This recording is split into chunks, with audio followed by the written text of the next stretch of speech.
नमस्कार, राधे राधे, जय श्री कृष्ण। कैसे हैं आप सभी? मैं जितेंद्र सोनी स्वागत करता हूं आपका खान ग्लोबल स्टडीज के इस डिजिटल प्लेटफॉर्म पर। आशा है आप सभी लोग अच्छे होंगे, मस्त होंगे, बड़े ही आनंद के साथ अपनी तैयारी कर रहे होंगे। कैसे हैं आप? कैसी आपकी तैयारी चल रही है? कमेंट के माध्यम से आप हमें बता सकते हैं। साथ के साथ आपको बताना है कि क्या हमने अपने दिन के टारगेट लिखे हैं। दिन के टारगेट यानी किसी भी दिन की शुरुआत से पहले हमेशा आप मेरे मुंह से ये शब्द सुनोगे कि उस दिन की शुरुआत ऐसे थोड़ी ना करनी है, यानी उस दिन से कुछ हासिल करना है। अगर आज हमारी सांसें चल रही हैं तो इसका तात्पर्य क्या है कि आज के दिन को ऐसे ही तो जाने नहीं देंगे, बहुत कुछ हासिल करेंगे आज के दिन से। यानी आज के दिन हमें क्या क्या कुछ हासिल करना है, वो सब कुछ कहीं ना कहीं लिखा हुआ होना चाहिए। आज हमें जो भी पढ़ना है, एक पॉकेट डायरी खरीद लेना मार्केट से, जो कि 10-5 रुपए की आती है, हमारे पास भी होती है। हम भी अपने दिन के टारगेट लिखते हैं कि आज के दिन हमें क्या पढ़ना है, क्या नहीं पढ़ना है, कैसे पढ़ना है, किस टॉपिक को कितना समय देना है, और टॉपिक के साथ लिखना है कि अगर आज हम हिंदी पढ़ेंगे, तो हिंदी में हम क्या पढ़ेंगे। आज अगर हम पॉलिटी पढ़ेंगे तो पॉलिटी में क्या पढ़ेंगे। आज अगर हम ज्योग्राफी पढ़ेंगे तो वहां पर क्या पढ़ेंगे। आज अगर हम हिस्ट्री पढ़ेंगे तो हिस्ट्री में हम क्या पढ़ेंगे। एनसीईआरटी अगर हम पढ़ रहे हैं तो वहां पर क्या पढ़ेंगे। अगर आज करंट अफेयर पढ़ रहे हैं तो किस मंथ का करंट अफेयर पढ़ रहे हैं। मिनिमम 8 से 9 घंटे के टारगेट, ठीक है।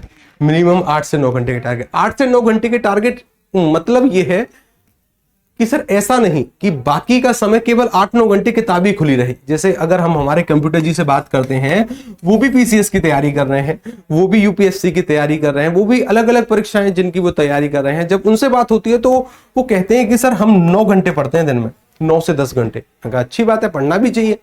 लेकिन जब उनसे धीरे धीरे बात होती है तो पता चलता है कि इन्हीं 9 घंटों के दौरान उनकी माताजी का भी फोन आया, उनसे बातचीत हुई, पिताजी का भी फोन आया, सर महिला मित्र का भी फोन आया, सर हो सकता है पुरुष मित्र का भी फोन आ जाए, सर महिला मित्रों के ख्यालों में भी खोए रहे कि सर शादी होगी तो सर हम यहाँ जाएंगे घूमने, सर इतने बच्चे होंगे। बहुत अच्छी बात है जी, अच्छी बात है। तो महिला मित्रों के ख्यालों में खोए रहे।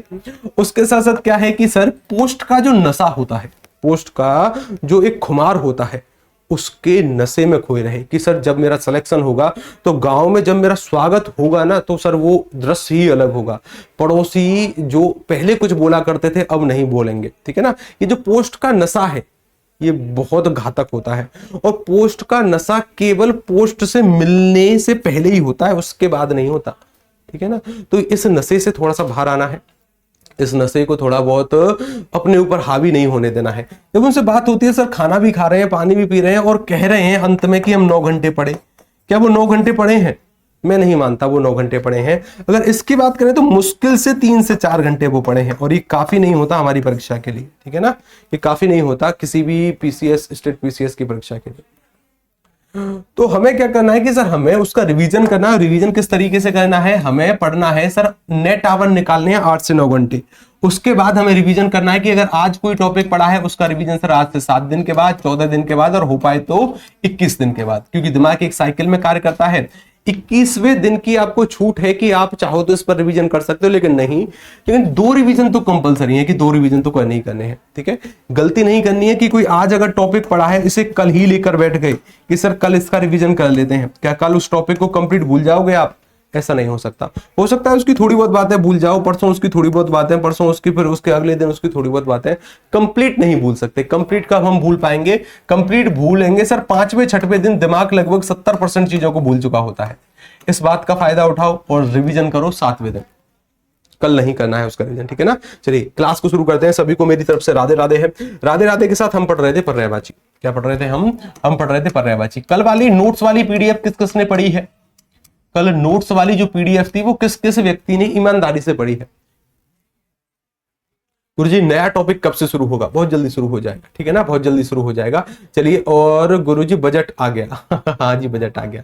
क्लियर नहीं है वॉइस? वॉइस क्लियर नहीं है? वॉइस क्लियर नहीं है कंप्यूटर जी, जरा देखिए, वॉइस क्लियर नहीं है, जरा चेक करिए एक बार।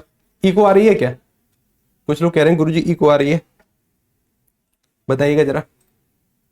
अच्छा क्या मुझे बताइए, वॉइस ठीक नहीं है? अगर वॉइस ठीक नहीं है, हाँ इको आ रही है?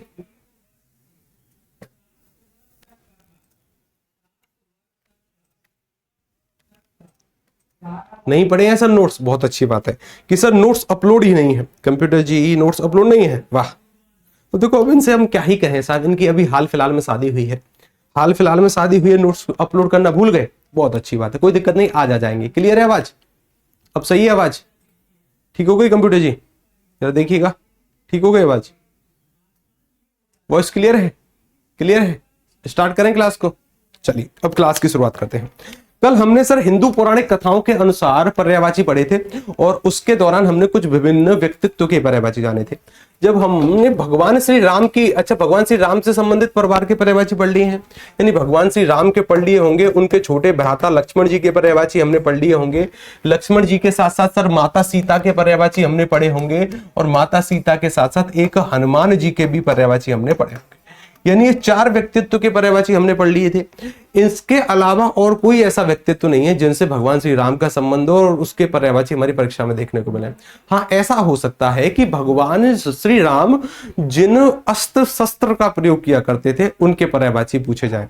यानी मैं कहने का यह प्रयास कर रहा हूं कि हो सकता है कि आपसे बाण के पर्यायवाची पूछे जा सकते हैं, हो सकता है कि आपसे धनुष के पर्यायवाची भी पूछे जा सकते हैं।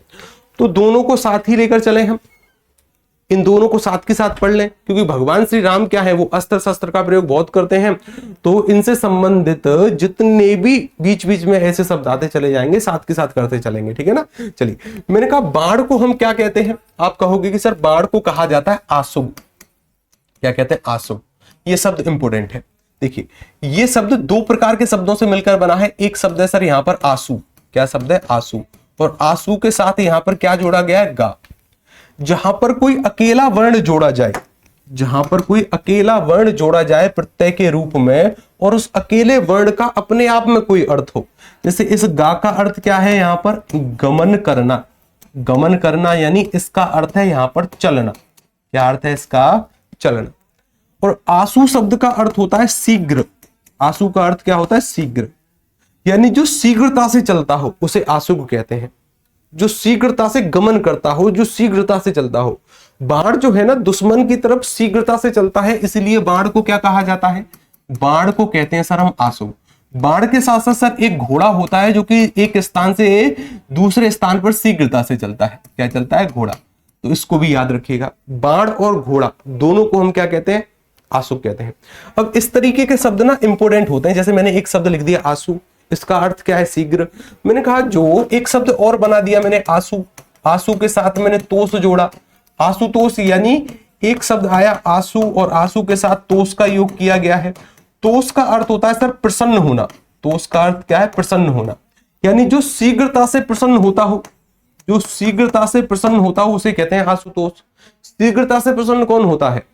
जो लड़कियां, जो महिलाएं होती है ना, वो 16 सोमवार के व्रत रखती हैं ताकि भोलेनाथ शीघ्रता से प्रसन्न हो जाए और हमको अच्छा वर प्राप्त हो। क्या हो? हमको अच्छा वर प्राप्त हो।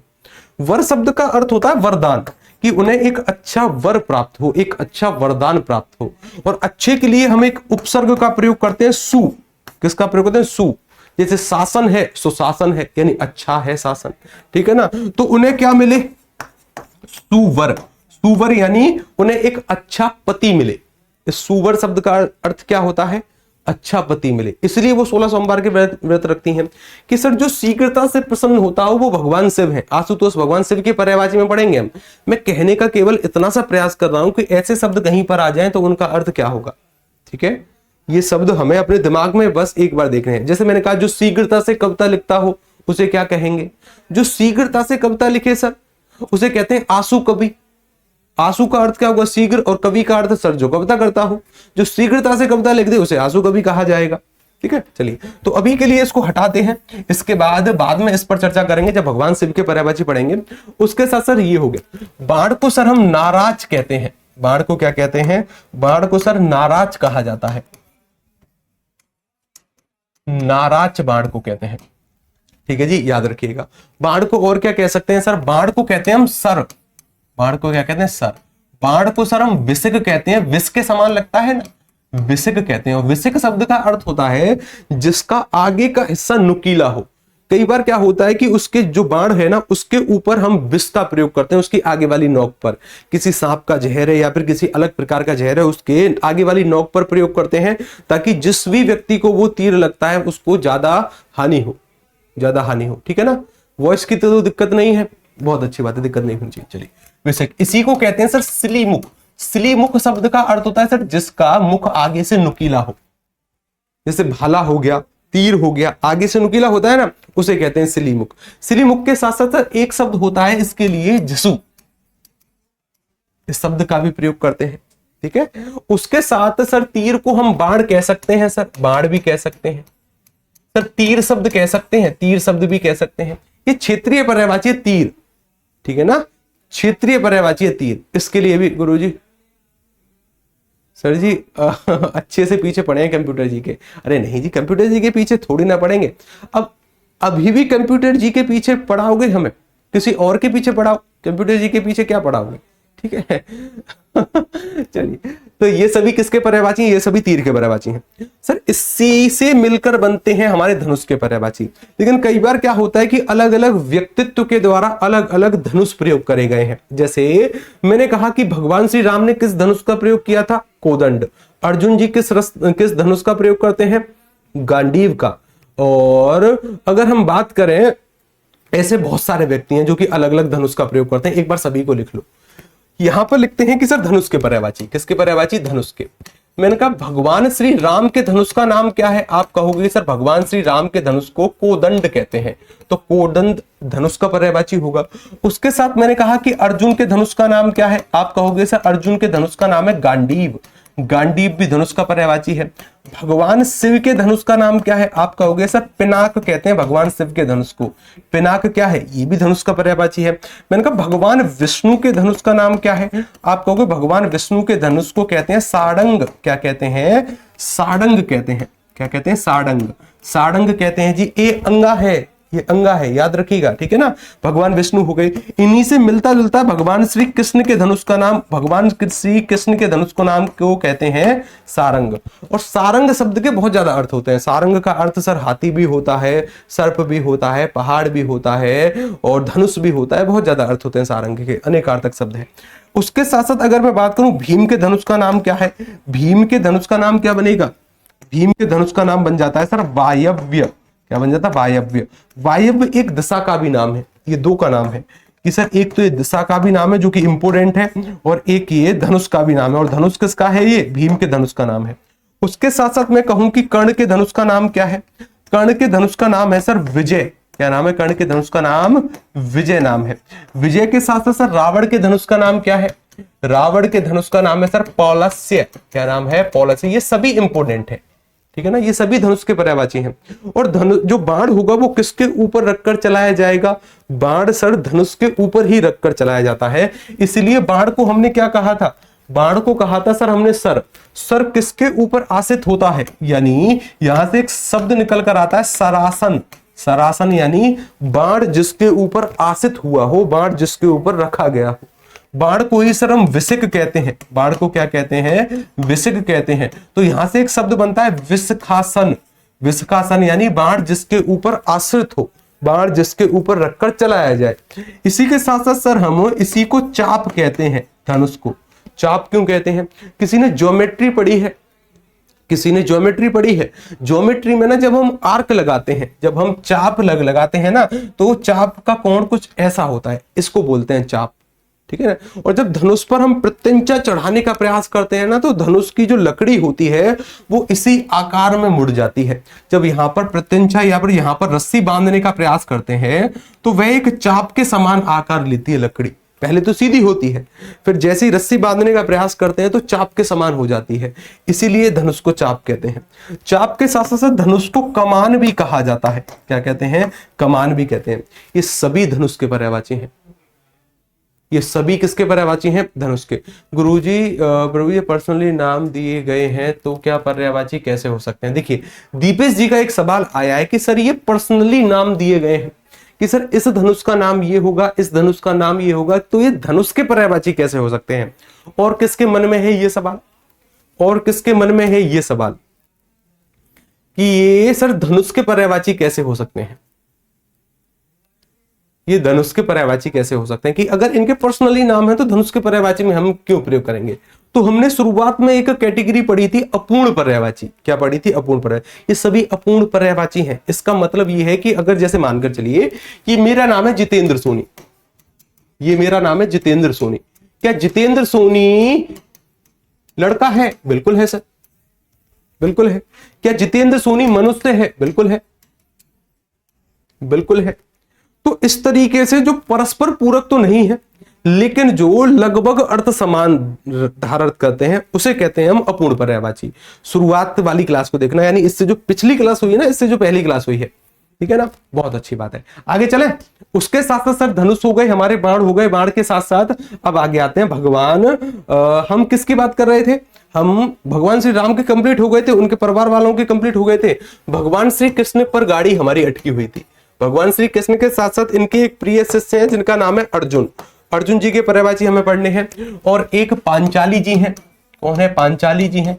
पांचाली जी के साथ साथ और कौन है जी? और एक हैं जी हमारी बलराम जी, भगवान श्री कृष्ण के बड़े भाई बलराम, ठीक है, बलराम जी। कहां तक कंप्लीट हो गए थे? भगवान श्री कृष्ण कर लिए थे, इनके पर्यायवाची हो गए थे, हो गए थे। अरे कुछ तो हूं हाँ में बोलो कुछ तो हुआ में बोलो, हो गए थे, अच्छी बात है सर। अर्जुन जी के पर्यायवाची अब हमें लिखने हैं, ठीक है। अब देखिए अर्जुन जी पर हम स्टार्ट करते हैं, अर्जुन जी के पर्यायवाची लिख लेते हैं, इंपोर्टेंट है। अर्जुन, अर्जुन जी के धनुष का नाम क्या है? अर्जुन जी के धनुष का नाम क्या है? गांडीव। तो क्या मैं इनको गांडीव धर कह सकता हूं? कह सकते हो। क्या कह सकते हो इनको?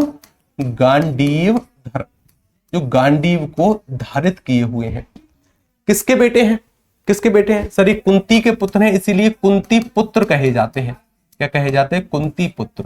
उसके साथ साथ सर ये पांडु के भी बेटे हैं, तो इनको पांडु नंदन कहते हैं। क्या कहते हैं इनको? पांडु नंदन इन्हें कहा जाता है।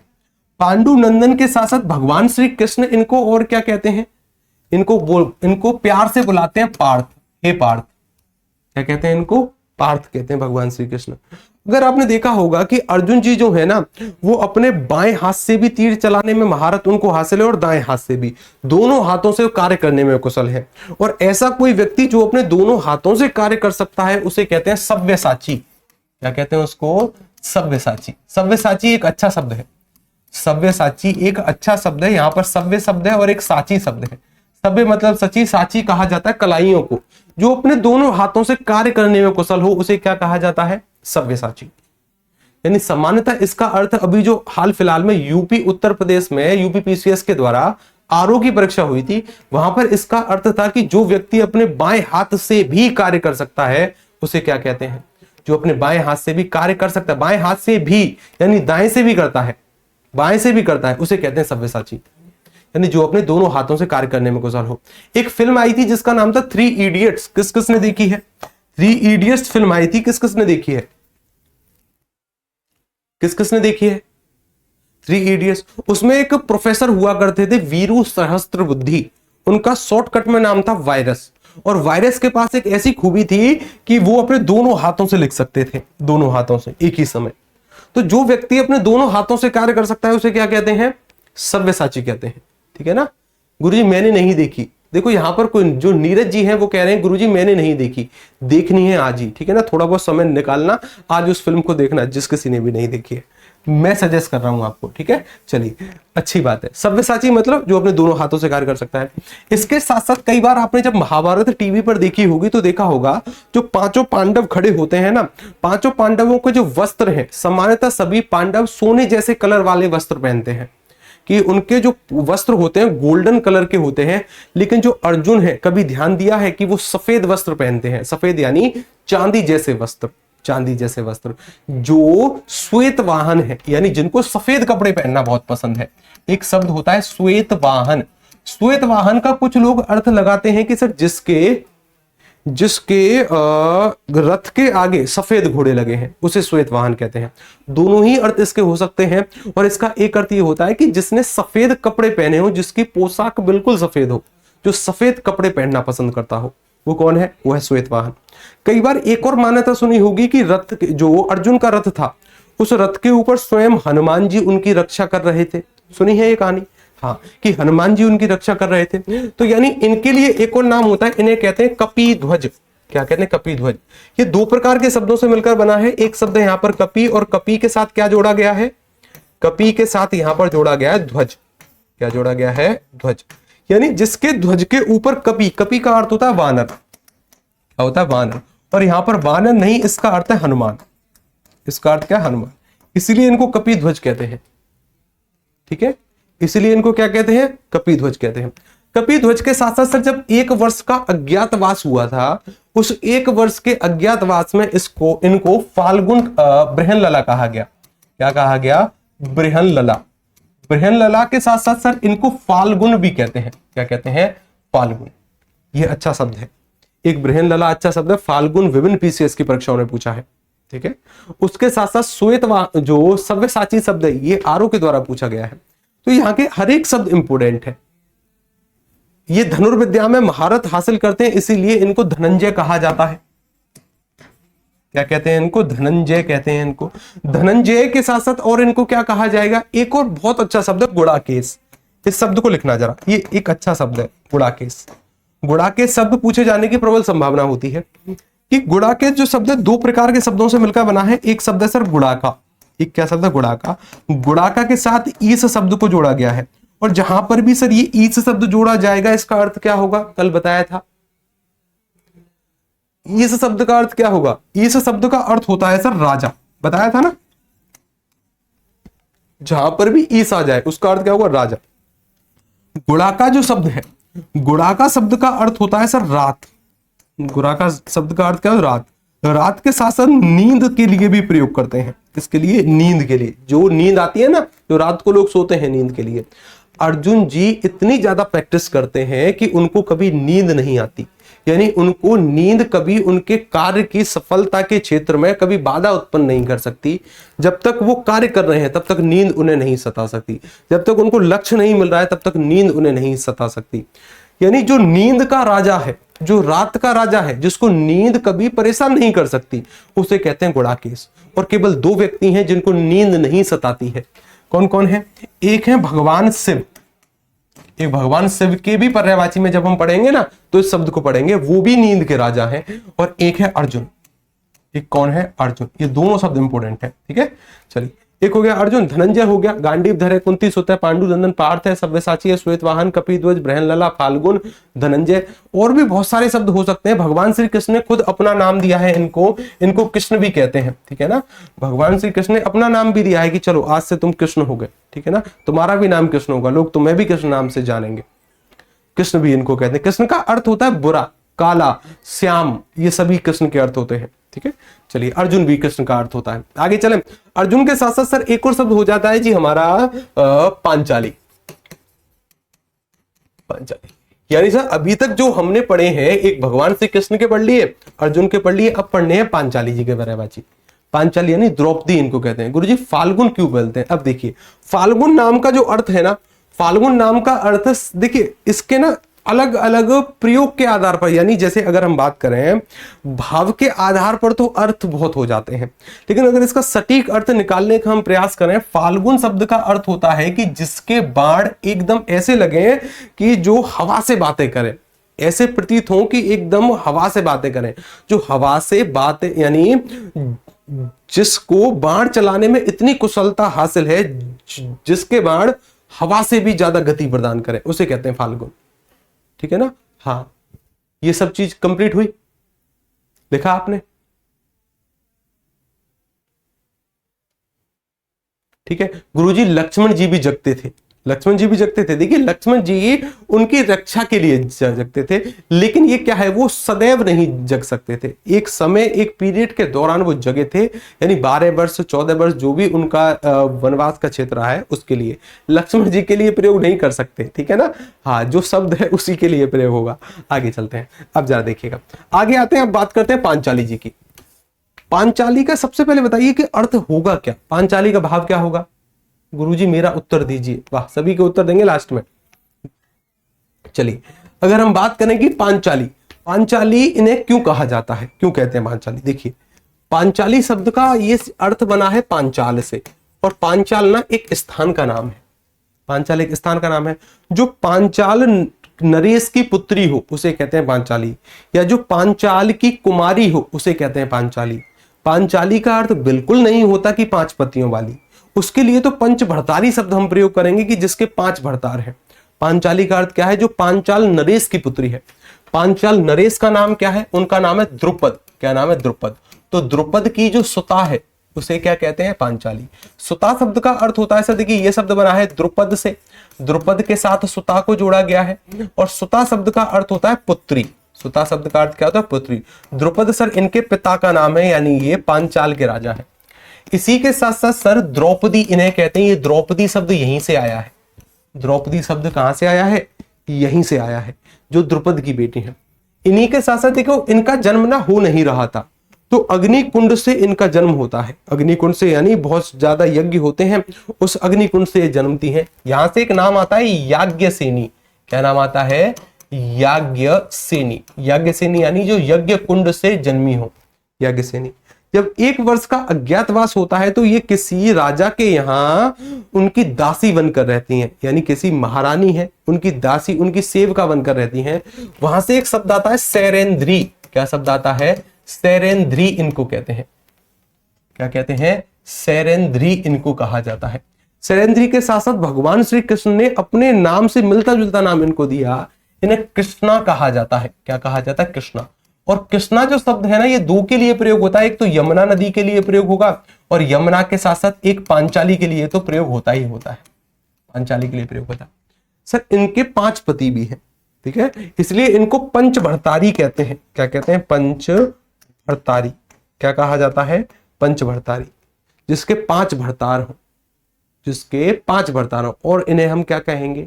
और सर इन्हें हम कहते हैं, देखिए इनका जो रूप है वो रूप बड़ा अच्छा है, यानी बहुत गोरा है, यानी गोरा यानी बहुत साफ रूप है, श्वेत है, ठीक है ना। तो वहां से एक शब्द निकल कर आता है, और ना उस रूप से एक अलग प्रकार की खुशबू यानी एक अलग प्रकार की महक आती है। तो वहां से एक शब्द आता है सत्यगंधा। क्या शब्द आता है? सत्यगंधा। ये शब्द सत्यगंधा किसे कहते हैं? ये शब्द शायद बीपीएससी ने पूछा है कि सत्यगंधा के 2 अर्थ लिखिए या फिर 2 पर्यायवाची लिखिए। सत्यगंधा हम इन्हीं को कहते हैं। उसके साथ साथ बहुत है, पंचभर्तारी हो गया, सत्यगंधा हो गया, द्रुपद सुता हो गया, द्रौपदी हो गया, याज्ञसेनी हो गया, सैरेंद्री हो गया, कृष्णा हो गया, पांचाली हो गया, ये सभी इन्हीं के हैं। उसके साथ अगर हम बात करें बलराम जी के, भगवान श्री कृष्ण के बड़े भाई बलराम जी, यानी सर 3 के पर्यायवाची कंप्लीट हुए। 3 कौन कौन? एक भगवान श्री कृष्ण, अर्जुन और पांचाली। अब बात करते हैं किनकी? बलराम जी की। किनकी बात करते हैं? बलराम जी की, ठीक है, बलराम जी की। बलराम जी के साथ साथ आगे चलिए, देखिए बलराम जी किसके अवतार हैं? बलराम जी किसके अवतार हैं? तो आप कहोगे कि सर ये जो बलराम है ना, ये शेषनाग के अवतार हैं। तो यहां से एक शब्द आता है शेषावतार, जो कि हमने लक्ष्मण जी के भी पर्यायवाची में पढ़ा था, शेषावतार। शेषावतार के साथ साथ इन्हीं को अहीस कहा जाता है। अहीस क्यों कहते हैं इनको? 2 प्रकार के शब्द है यहाँ पर। एक शब्द है अही, अही का अर्थ होता है सर्प, और ईस का अर्थ क्या होता है? राजा। जो सर्प का राजा हो, जो नागों का राजा हो, उसे क्या कहते हैं? शेषनाग। और शेषनागी है ये, ठीक है ना, ये शेषनाग के ही अवतार है, राजा। बलराम जी का जो प्रतीक है ना, वो है मुसली। किस किस के घर में ओखली है? अभी भी ओखली, यानी पुराने समय में क्या होता था कि मसाले ना, एक पात्र होता था उसमें कूटते थे मसाले। आज के जमाने में लोगों के घर खल्लड़ होते हैं, जो कि लोहे का पात्र होता है, उसमें लोहे की एक मुसली होती है, उससे मसालों को कूटते हैं। आजकल तो कोई नहीं कूटता, लेकिन आजकल तो मिक्सी का जमाना है, मिक्सी में पीसते हैं सभी लोग। लेकिन पुराने समय की अगर बात करेंगे तो खल्लड़ हुआ करते थे, ओखली हुआ करती थी, जिसमें हम मसाले कूटा करते थे। तो वो जो मुसली है ना, मुसली जिससे कूटने का काम होता था, वही मुसली इनका प्रतीक है। मुसली इनको कहते हैं। क्या कहते हैं? मुसली। मुसली। कांधे पर हल लेकर चलते हैं तो इन्हीं को क्या कहते हैं? इन्हीं को हलधर कहते हैं। हलधर, की हल को धारण करने वाले। हलधर 2 का नाम है। एक तो बैल को भी कहते हैं हलधर, बैल यानी बैल हल लेकर चलता है, बैल हल लेकर चलता है खेत में, और हल को धारण कर कर ये भी चलते हैं, ठीक है। इनकी पत्नी का नाम क्या है? रेवती। तो रेवती नाथ इनको कहते हैं। क्या कहते हैं? रेवती नाथ इनको कहते हैं। इसके साथ साथ जो इनका रथ है ना, रथ के ऊपर एक पताका लगी हुई है। पताका यानी एक ध्वज लगा हुआ है, उस ध्वज पर कुछ छपा हुआ है। एक ताल का पेड़ होता है, उस पेड़ का चित्र छपा हुआ है। यानी यहां से एक शब्द आता है ताल ध्वज। क्या आता है? ताल ध्वज। ये शब्द इंपोर्टेंट है। ताल ध्वज भी इनको कहते हैं। क्या कहते हैं? ताल ध्वज भी इनको कहते हैं। बलदेव इनको कहते हैं। बलदेव यानी बलवान है, बलदेव कहे जाते हैं, बलदेव इनको कहते हैं। बलदेव के साथ साथ बलभद्र इनको कहते हैं। बलभद्र। भद्र शब्द का अर्थ क्या होगा? देखिए, एक शब्द यहां पर बल, और बल के साथ क्या जोड़ा गया है? भद्र। क्या जोड़ा गया? भद्र। भद्र शब्द का अर्थ, भद्र शब्द का जो अर्थ होगा ना, वो होगा बहुत ही कुलीन पुरुष। कुलीन यानी बहुत ही अच्छा पुरुष, उसे कहते हैं भद्र। बहुत ही शालीन पुरुष, उसे कहते हैं भद्र। बहुत शालीन है, शालीन के साथ साथ क्या है? शालीन साथ बलवान भी है, बलभद्र इनको कहते हैं। ठीक है ना? बहुत बलदाऊ इनको कहते हैं। यहां से बहुत सारे नाम निकलते हैं। बलदाऊ उन्हें कहते हैं। दादा इनको कहते हैं। क्या कहते हैं? दादा भी इन्हीं को कहते हैं। ठीक है, तो बहुत सारे शब्द इनके लिए होते हैं। गुरु जी हमारे यहाँ खड़ी बोलते हैं। अच्छा, आपके यहाँ खड़ी बोलते हैं उसको? हाँ, तो जो मुसली शब्द है ना, ये खड़ी भाषा से प्रेरित है। ज्यादातर ब्रज भाषा में भी प्रयोग होता है, यहाँ से ये शब्द निकल कर आया इनके लिए, क्योंकि इनका जन्म स्थान ब्रज है, तो ज्यादातर शब्द खड़ी और ब्रज के मिश्रित रूप ही होते हैं। आगे चलते हैं। अब देखिए, अब बात करेंगे सर भगवान शिव के परिवार की। किसकी? भगवान शिव के परिवार की। भगवान शिव के परिवार में भी केवल 4 व्यक्ति हैं जिनके परिभाषा इंपोर्टेंट है। एक है भगवान शिव, एक है माता पार्वती, और माता पार्वती के साथ साथ और कौन है? एक भगवान शिव के बड़े बेटे हैं जिनका नाम है कार्तिक जी। क्या नाम है? कार्तिक जी नाम है। और कार्तिक जी के साथ साथ इनके छोटे बेटे हैं जिनका नाम है गणेश जी। क्या नाम है? गणेश जी। ये 4 व्यक्ति इंपोर्टेंट है। एक खुद भगवान शिव है, माता पार्वती है, गणेश जी हैं और कार्तिक जी हैं। केवल 4 व्यक्ति और पढ़ने हैं। लेकिन इससे पहले ना हमें एक छोटी सी चीज और पढ़नी है, जिसे कहा जाता है उपपद। जिसे क्या कहते हैं? उपपद। उपपद की सहायता से अगर आपके सामने नोट्स में कोई भी शब्द लिखे होंगे ना, तो उनको आप पहचान पाओगे कि इसका अर्थ क्या होगा। उसका अर्थ निकालने में थोड़ी बहुत आसानी हो जाएगी हमें। जैसे एक कॉन्सेप्ट है सर जिसका नाम है उपपद। जिसका नाम क्या है? उपपद। पहले उपपद समझते हैं, उपपद के बाद भगवान शंकर पर आएंगे। ठीक है? उपपद छोटा सा कॉन्सेप्ट है, 5-10 मिनट में कंप्लीट हो जाएगा, जिससे शब्द का अर्थ समझने में आसानी हो जाएगी हमें। ये 2 प्रकार के शब्दों से मिलकर बना है सर उपपद। कितने प्रकार के शब्दों से? 2 प्रकार के शब्दों से। एक है सर यहां पर उप, और उप के साथ क्या जोड़ा गया है? पद। उप शब्द का अर्थ होता है समीप। क्या होता है? समीप। और पद शब्द का अर्थ होता है शब्द। क्या होता है? शब्द। ये शब्द हम आगे चलकर बहुत बार प्रयोग करेंगे। उपपद। उपपद यानी मैंने कहा राष्ट्रपति, एक शब्द लिखा मैंने राष्ट्रपति। राष्ट्रपति के सर्वाधिक समीप कौन होगा? राष्ट्रपति के सर्वाधिक समीप कौन होगा? उपराष्ट्रपति। तो उपराष्ट्रपति शब्द का अर्थ आया समझ में कि सर इस उप शब्द का अर्थ क्या होगा? समीप। यानी जो राष्ट्रपति के सर्वाधिक समीप है, राष्ट्रपति नहीं है लेकिन राष्ट्रपति के सर्वाधिक समीप है, उपराष्ट्रपति है। इसी तरीके से सर जो शब्द नहीं है, शब्द के सर्वाधिक समीप होगा, उसे कहते हैं उपपद। उसे क्या कहते हैं? उपपद। यानी जो शब्द तो नहीं है, जो पद तो नहीं है, पद के सर्वाधिक समीप प्रयोग होगा। अकेले अकेले वर्ण हैं, उनका अपने आप में शब्द की तरह अर्थ होगा। शब्द नहीं है लेकिन शब्द जैसा अर्थ होगा। जैसे किसी भी शब्द जिसके अंत में आपको गा दिखाई दे, जिसके अंत में आपको गा दिखाई दे, उसका अर्थ हमें लेना है गमन करना। क्या करना? गमन करना। गमन करना यानी चलना।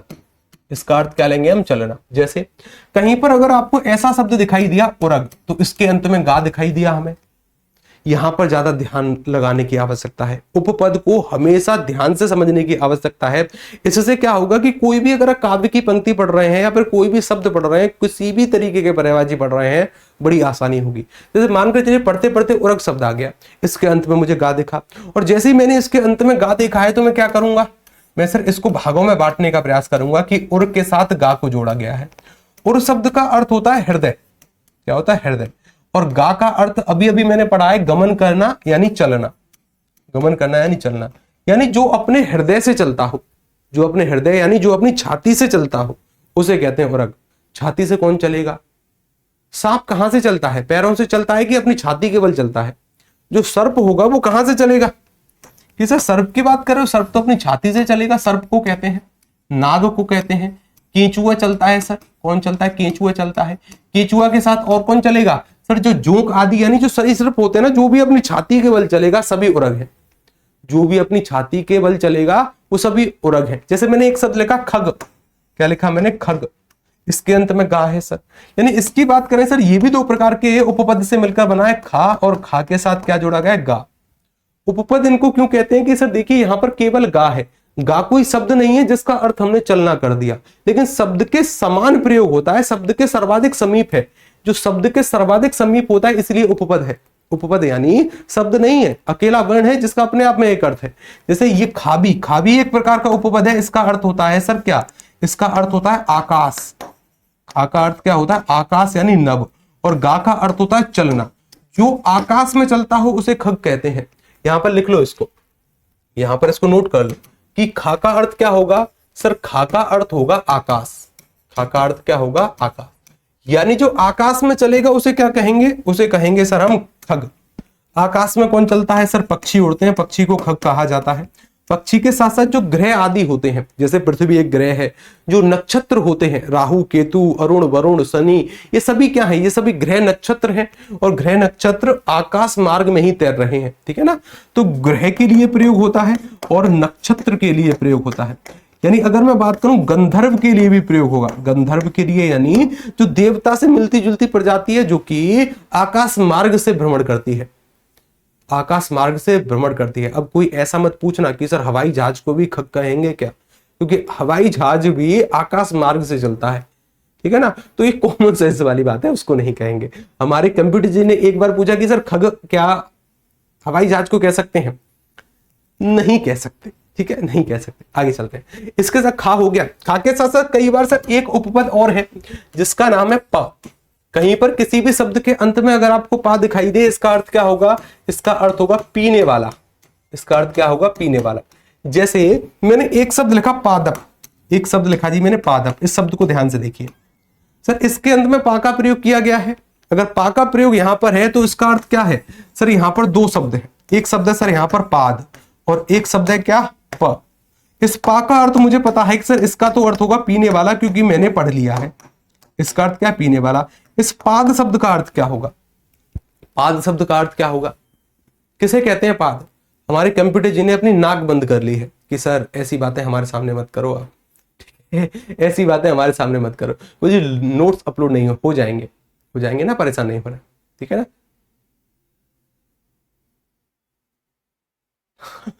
देखिए मुझे देखो यहाँ से कोमल जी हैं, वो कह रहे हैं गुरु जी राइटिंग नहीं समझ में आ रही है। देखिए राइटिंग है ना, जो राइटिंग के लिए मुझे ब्रह्मा जी ने वरदान दिया है, कि वरदान क्या है, एक प्रकार का अभिशाप है कि चलिए आपकी राइटिंग अच्छी नहीं हुई। राइटिंग के अलावा बाकी सब कुछ ठीक है ना। राइटिंग को छोड़ देना, मतलब इसको ना आप समझने का प्रयास करें, बताइए यहाँ पर क्या समझ में नहीं आ रहा, समझने लायक है, ठीक है ना, समझने लायक है। पाद शब्द का अर्थ होता है पैर, पाद शब्द का अर्थ क्या होता है, पैर को कहते हैं जी, ठीक है ना। जो हमारे चरण है ना, चरणों को कहते हैं, पैरों को कहते हैं। यानी जो पैरों से पीने वाला हो, जो पैरों से पीता हो, उसे क्या कहते हैं, उसे कहते हैं पादप। और अगर आपने किसी पेड़ में पानी दिया है तो पेड़ पत्तियों से पानी पिएगा कि पैर से पानी पिएगा सर, यानी पेड़ जड़ से पानी पिएगा, जड़ से पानी पिएगा, तो इसीलिए पेड़ को क्या कहते हैं, पेड़ को, वृक्ष को पादप कहा जाता है। पेड़ को क्या कहते हैं, पेड़ को कहते हैं सर पादप, ठीक है ना, जो पैरों से पानी पीता हो। उसके साथ साथ एक और उपपद होता है जिसका नाम है ल, जिसका नाम क्या है, ला। और ला का अर्थ होता है सर लाने वाला। ला का अर्थ क्या होगा, लाने वाला। लाने वाला यानी सर जो लेकर आता हो उसे कहेंगे ला। जैसे एक शब्द लिखा मैंने कुशल, एक शब्द लिखा मैंने कुशल, सर इसके अंत में ला जोड़ा गया है, इसके अंत में ला का प्रयोग किया गया। ला का अर्थ क्या होगा, ला का अर्थ होता है सर लाने वाला। दो प्रकार के शब्दों से ये बना है। एक शब्द है सर यहां पर कुश, एक है जी यहां पर कुश, क्या है यहां पर, एक है कुश, और कुश के साथ जोड़ा गया है ला। और ला का अर्थ मुझे पता है लाना या फिर लाने वाला। कुश शब्द का अर्थ क्या होगा, देखिए कुश ना एक प्रकार की घास होती है जिसमें कांटे लगे होते हैं। कुश एक प्रकार की घास है जिसमें कांटे लगे होते हैं। और पुराने समय में क्या होता था कि पशुओं का पशु मेन कार्य था पशुपालन, और पशुओं के लिए चारा चाहिए। उस जमाने में कहा गया कि जो अच्छे से घास काट कर लेकर आएगा उसे हम कुशल कहेंगे। यानी औजारों की कमी थी, औजारों की कमी के कारण जो व्यक्ति घास काटने जाते थे, कांटों के कारण घास से ज्यादा अपने हाथ काट कर लेकर आते थे, हाथ पर चोट जख्म हुआ करते थे। वहां पर कहा गया कि जो अच्छे से घास काट कर लेकर आएगा उसे हम क्या कहेंगे, उसे हम कहेंगे कुशल। उसे हम क्या कहेंगे? कुशल। यानी घास लेकर आने वाले को कुशल कहा गया, घास लेकर आने वाले को कुशल कहा। बाद में यह शब्द इतना व्यापक हुआ कि जो जो व्यक्ति अच्छे से कार्य करने लगे, जो जो जैसे कंप्यूटर जी अच्छे से कंप्यूटर चलाने लगे, हमने इन्हें कुशल कह दिया। बाद में सर अगर कोई अच्छा खेलता है तो हमने उसको कुशल कह दिया। जो व्यक्ति अपने काम में दक्ष होने लगे, पारंगत होने लगे, अपने काम में पूर्ण होने लगे, उन सभी को हमने कुशल कह दिया। क्या कह दिया? उन सभी को कुशल कहने लगे। लेकिन ला का अर्थ क्या होता है? लाने वाला। ला का अर्थ क्या होगा? लाने वाला। इसी तरीके से सर कई बार एक शब्द हमको देखने को मिलता होगा दा। क्या देखने को मिलता है? दा। और दा का अर्थ क्या होता है? दा का अर्थ होता है देने वाला। दा का अर्थ क्या होगा? देने वाला। जैसे एक शब्द लिखा जी मैंने जल, और जल के अंत में मैंने दा का प्रयोग कर दिया, जलद शब्द लिखा। जैसे ही दा मुझे देखा तो मैं इसका अर्थ लगा लूंगा कि सर यहां पर दा है, दा का अर्थ है देने वाला। यानी जो भी जल देगा वो जलद होगा। जल देने का कार्य किसका है? सर जल देने का जो कार्य होगा वो बादल का होगा, बादल को कहा जाएगा जलद। किसे कहेंगे? बादल को जलद कहेंगे। इसी के साथ साथ सर एक और होता है जिसका नाम है धी। जिसका नाम क्या है? धी। और धी का अर्थ क्या होगा? धारण करना। धी का अर्थ क्या है? धारण करना। कहीं पर अगर धी आ जाए तो अर्थ क्या लगाओगे? धारण करना। जैसे जल ही मैंने लिखा, जल के साथ मैंने धी शब्द का प्रयोग कर दिया, जलधी। धी का अर्थ क्या है? धारण करना। यानी सर जल को धारण करने की शक्ति किसमें है? पृथ्वी पर बहुत सारा जल है, धारण कौन करेगा? धारण करने की शक्ति है सर समुद्र में। जल को धारण किसने किया है? समुद्र ने। सर एक और होता है जिसका नाम होता है जा। क्या होता है? जा। और जा का अर्थ क्या होगा? जन्म लेना। जा का अर्थ क्या होगा? जन्म लेना। जन्म लेना यानी जैसे एक शब्द लिखा मैंने जल, और जल के साथ मैंने जा जोड़ दिया, जलज शब्द लिख दिया। इस जलज शब्द का अर्थ क्या होगा? देखिए इसका अर्थ होगा सर ये दो प्रकार के शब्दों से मिलकर बना है, जल, और जल के साथ जा का प्रयोग किया गया है। जल में जन्म लेने वाला। जा का अर्थ क्या है? जन्म लेना। जल में जन्म लेने वाला। जिस किसी का भी जन्म जल में होगा वो जलज होगा। मछली का जन्म सर जल में होता है, कमल का सर जन्म जल में होता है, शंख का जन्म जल में होगा। उसके साथ साथ और किसका जन्म जल में होगा? और किसका जन्म होगा जल में? जल में सर मछली होगा, कमल होगा, मोती होगा, ये सभी सर जल में जन्म लेने वाले हैं। तो जिसका भी जन्म जल में होगा वो क्या होगा? जलज होगा। तो ये क्या है? ये है ऊपर। एक और है सर जिसका नाम है ज्ञ। ज्ञ का अर्थ क्या होगा? ज्ञानी, यानी जानकार। ज्ञानी के लिए प्रयोग करते हैं। एक शब्द लिखा मैंने अज्ञ। क्या शब्द लिखा है मैंने? अज्ञ। अज्ञ शब्द का अर्थ क्या है सर? ये दो प्रकार के शब्दों से मिलकर बना है, उपपद है दोनों ही, एक है आ, एक है ज्ञा। सर आगे लगा है तो आगे चलकर इसे हम उपसर्ग में पढ़ेंगे, लेकिन अभी क्या है? अभी इसका अर्थ लगाना आप नहीं। किसी भी शब्द के प्रारंभ में अगर आ लगा होता है उसका अर्थ नहीं होता है। और इस ज्ञा शब्द का अर्थ होता है ज्ञानी। यानी सर जो जानने वाला नहीं है, जो ज्ञानी नहीं है, उसे अज्ञ कहते हैं। जो जानकार नहीं है वो अज्ञ कहलाएगा। क्या है? अज्ञ। अब आपको मैं कुछ शब्द लिख रहा हूं, इनके अर्थ बताना। पहले फटाफट से इन सभी को पढ़ो, इन सभी को पढ़ो। कहीं पर गा हो तो उसका अर्थ क्या होगा? गमन करना, चलना। कहीं पर खा हो तो उसका अर्थ क्या होगा? आकाश। कहीं पर पा हो तो उसका अर्थ क्या होगा? पीने वाला। कहीं पर ला हो तो लाने वाला। कहीं पर दा हो तो देने वाला। धी हो तो धारण करना। और कहीं पर जा हो तो जन्म लेना। ज्ञा हो तो ज्ञानी के लिए इसका हम प्रयोग करते हैं। किसके लिए? ज्ञानी के लिए हम प्रयोग करते हैं। एक शब्द मैंने लिखा, एक शब्द लिखा मैंने धनद। किसका पर्यायवाची बन सकता है? दिमाग लगाओ। एक शब्द है आपके सामने धनद। मैंने कहा कि मुझे धनद के दो पर्यायवाची लिखकर दिखाइए, या धनद के तीन पर्यायवाची बताइए। ऐसा कोई शब्द आ सकता है?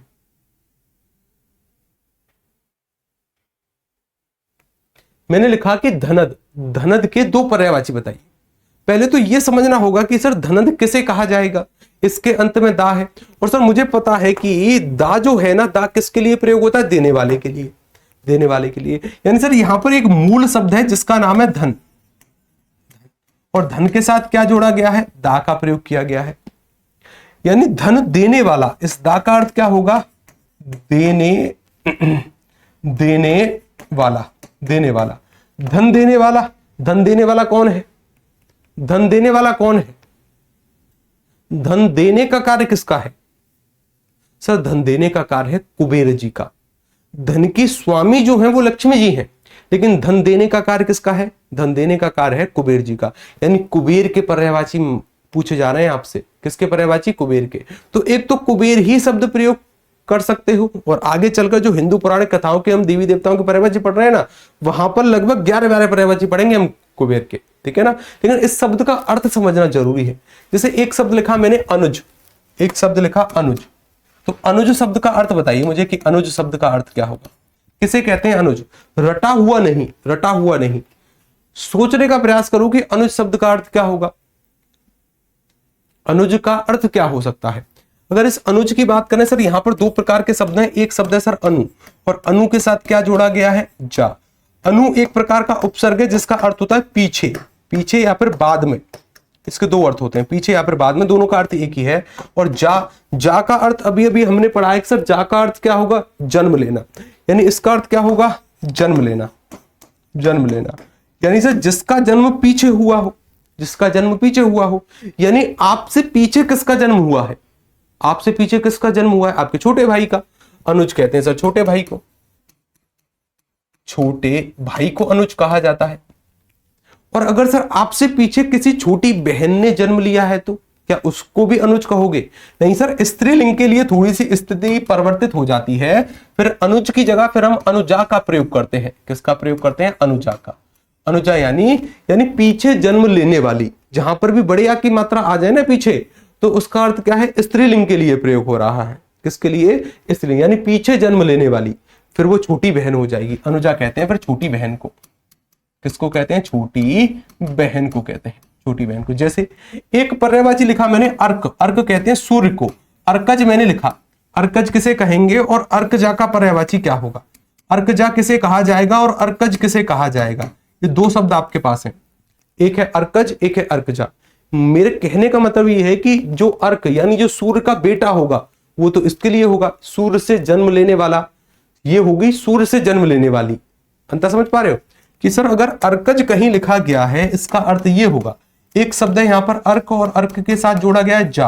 अर्क मतलब सूर्य, सूर्य से जन्म लेने वाली। और यहां की अगर बात करें सर, इसका अर्थ होगा कि अर्क जा, सूर्य से जन्म लेने वाली, ये वाली के लिए प्रयोग होगा, यानी ये स्त्रीलिंग के लिए प्रयोग होगा, स्त्रीलिंग के लिए, और ये पुरलिंग के लिए प्रयोग होगा। तो सूर्य का बेटा कौन है, सूर्य का बेटा हो जाता है सर, देखिए जो शनि है ना, शनिदेव, शनि सूर्य का बेटा है, यमराज सूर्य का बेटा है। यमराज के साथ साथ जो महाभारत का महाभारत कह रहा हूं, रामायण का सुग्रीव जो है, सुग्रीव जी सूर्य के बेटे हैं। और कुछ लोग कर्ण को सूर्य का बेटा मानते हैं। ये सभी सूर्य के बेटे हैं, ये सभी का अर्थ देखा। अर्कज यानी जो सूर्य का बेटा हो, शनिदेव भी सूर्य के बेटे हैं, यमराज भी हैं, सुग्रीव भी हैं, कर्ण भी हैं। उसके साथ साथ सर अर्कजा जो सूर्य की बेटी हो, सूर्य की बेटी कौन कौन मानी गई है, सूर्य की बेटी मानी गई है सर यमुना, यमुना सर सूर्य की बेटी है। यमुना के साथ साथ एक ताप्ती नदी है, ताप्ती नदी भी सूर्य की बेटी मानी गई है। ये दोनों का पर्यायवाची बनेगा, समझ आ रहा है। यानी इस प्रकार के उपपद बहुत सहायता करेंगे हमें शब्दों के अर्थ समझने में। ये जो आपको नोट्स आएंगे ना, यानी ये आने तो चाहिए थे कल, लेकिन कोई दिक्कत नहीं है, ये अभी अपलोड हो जाएंगे, कोई बात नहीं है। तो यहां पर सर बहुत प्रकार के ऐसे शब्द होंगे जिनके अंत में इस तरीके के शब्द देखने को मिलेंगे आपको। बहुत प्रकार के ऐसे शब्द होंगे, बहुत प्रकार के, ठीक है ना। तो इनको पढ़ने का कार्य किसका है, हमारा, हमें पढ़ने हैं। एक बार बस हम शब्द को पकड़ना सीख जाए ना कि सर इस शब्द का अर्थ क्या होगा, किस किस तरीके से बना है, तो ये सभी शब्द आसान लगेंगे। रटने नहीं होते पर्यायवाची, समझने होते हैं केवल। पर्यायवाची अगर आपने समझ लिया इसका अर्थ क्या है कि जितनी भी काव्य की पंक्तियां हैं वो समझ ली, क्योंकि सभी की सभी पंक्तियां क्या होती हैं, उसके अर्थ पर आश्रित होती हैं। जैसे एक पंक्ति के बारे में मैं बात करता हूं, एक पंक्ति लिखी मैंने, इसका अर्थ बताने का प्रयास करना। मैंने लिखा चिरजीवों जोरी जुरे,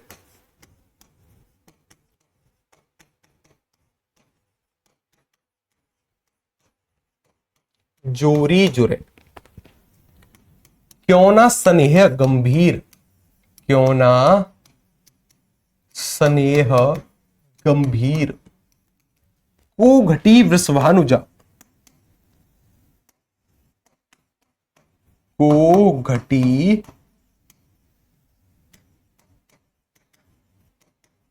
वृषभानुजा, वे हलदर के वीर।